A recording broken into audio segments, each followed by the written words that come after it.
Hey guys, कैसे हैं आप सब? आई होप आप सब बहुत अच्छे हैं, मस्त हैं एंड सभी सेफ हैं गाइस। तो स्टार्ट करते हैं बेटा जी आज के सेशन को। एंड गाइस सेशन रहने वाला है काफी ज्यादा इंपॉर्टेंट क्यों रहने वाला है? क्योंकि हम लोग बात करने वाले हैं प्रीवियस ईयर क्वेश्चंस के बारे में।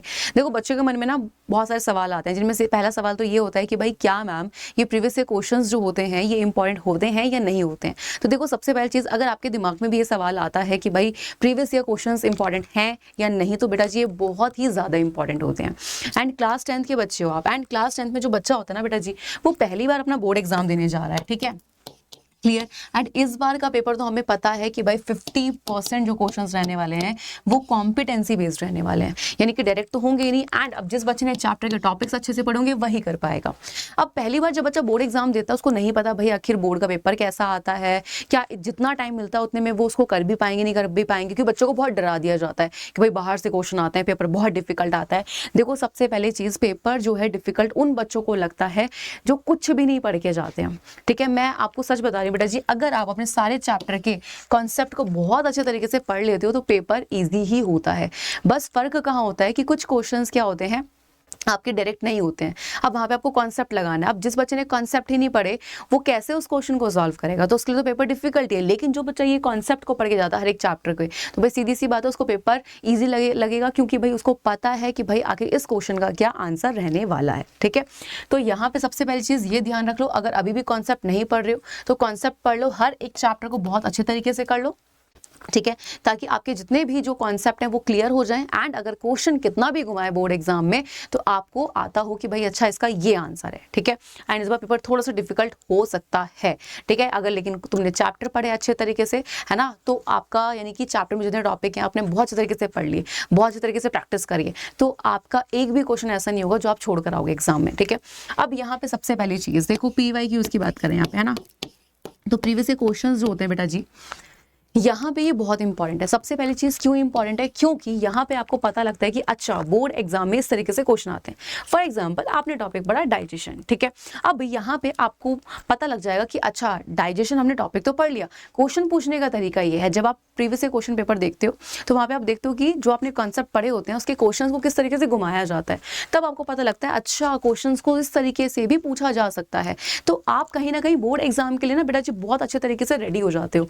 तो प्रीवियस ईयर क्वेश्चन बहुत ज़्यादा ज़रूरी है एंड इनको प्लीज़ प्रैक्टिस करो, यहाँ पे जितने क्वेश्चंस होते हैं, ताकि आपको ये पता लगे ना कि भाई क्या आपको क्वेश्चंस आते भी नहीं आते, क्या आप बोर्ड के लिए रेडी हो या नहीं हो। एंड एक चीज़ याद रखना, फॉर एग्जाम्पल 3 साल पहले बोर्ड का एग्जाम हुआ, ठीक है, एंड वहाँ पे उसमें कुछ क्वेश्चंस आए, ठीक है, फॉर एग्जांपल साइंस का पेपर मान लेते हैं, एंड वहाँ पे क्वेश्चन आया बायोलॉजी में न्यूरॉन वाला।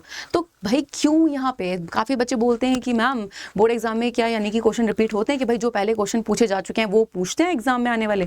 तो भाई बिल्कुल पूछते हैं। देखो जो यहाँ पे न्यूरॉन पूछा गया 3 साल पहले, तो इस साल वो क्यों नहीं पूछ सकते? क्योंकि हमें पता है भाई ये न्यूरॉन टॉपिक इंपॉर्टेंट है। तो याद रखना कि बोर्ड एग्जाम में जो क्वेश्चन है ना, जो वो पहले पूछ रखे होते हैं वो पूछ सकते हैं, कोई नई बड़ी बात यहाँ पे नहीं है। तो जितने बच्चे ऐसे हैं जिनको नहीं पता है कैसे प्रीवियस ईयर क्वेश्चन को सॉल्व किया जाता है, सबसे पहली चीज़ अपने चैप्टर को अच्छे तरीके से पढ़ो। जब बेटा जी आप अपने चैप्टर को अच्छे तरीके से पढ़ लेते हो ना, ठीक है, टॉपिक आपको पता लग गई क्या है, अब उसके बाद क्या करो, जैसे नॉर्मल अपनी क्वेश्चन प्रैक्टिस करते हो वैसे क्वेश्चन प्रैक्टिस करो, ठीक है, ऑब्जेक्टिव की करो, अपने शॉर्ट क्वेश्चंस की करो एंड लॉन्ग क्वेश्चंस की करो, ठीक है। अब जब आपने एक चैप्टर को पूरा पढ़ लिया है ना, वहाँ पे अब उठाओ अपना कोई भी प्रीवियस क्वेश्चन पेपर, उसमें देखो क्या आपने जो चैप्टर पढ़ा है वहाँ से कोई क्वेश्चन पूछा जा रहा है।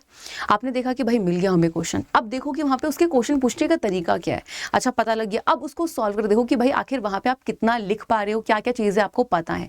तो इससे आपको पहले चीज़ तो ये पता लग जाती है कि भाई आखिर आप बोर्ड एग्जाम के लिए कितना रेडी हो एंड आपको कितनी और तैयारी की जरूरत है। एंड प्रीवियस ईयर क्वेश्चंस हमेशा तब करना, या तो आपका चैप्टर बहुत अच्छे तरीके से आपने कंप्लीट कर दिया है या फिर आपका पूरा सिलेबस हो गया है ना, तो आप या तो चैप्टर वाइज करते चलो कि भाई हमने ये चैप्टर कंप्लीट कर दिया, अब हम इसके प्रीवियस ईयर क्वेश्चंस करेंगे, या फिर कि भाई पूरा सिलेबस हो जाएगा तब करेंगे, तभी मजा आएगा करने में क्वेश्चन को। कैसे कि भाई अच्छा सारा सिलेबस हो चुका है, अब क्वेश्चन पेपर रखो सामने एंड सॉल्व करो, है ना, तब आपको पता लग जाएगा कि आखिर आप कितने रेडी हैं कितने रेडी नहीं है बोर्ड एग्जाम के लिए। बस यही चीज़ को थोड़ा सा ध्यान रखना। एंड वापस बोल रही हूँ, प्रीवियस ईयर क्वेश्चंस बहुत इंपॉर्टेंट होते हैं, तो इनकी आने वाली क्लासेस भी बिल्कुल मिस मत करना, ओके।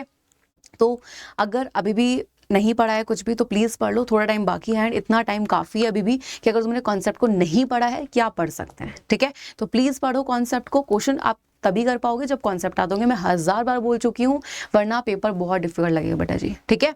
तो अगर नहीं पढ़ा है अभी से पढ़ना स्टार्ट कर दो। मैं मिलती हूँ आपसे नेक्स्ट सेशन में, तब तक के लिए bye bye and take care guys.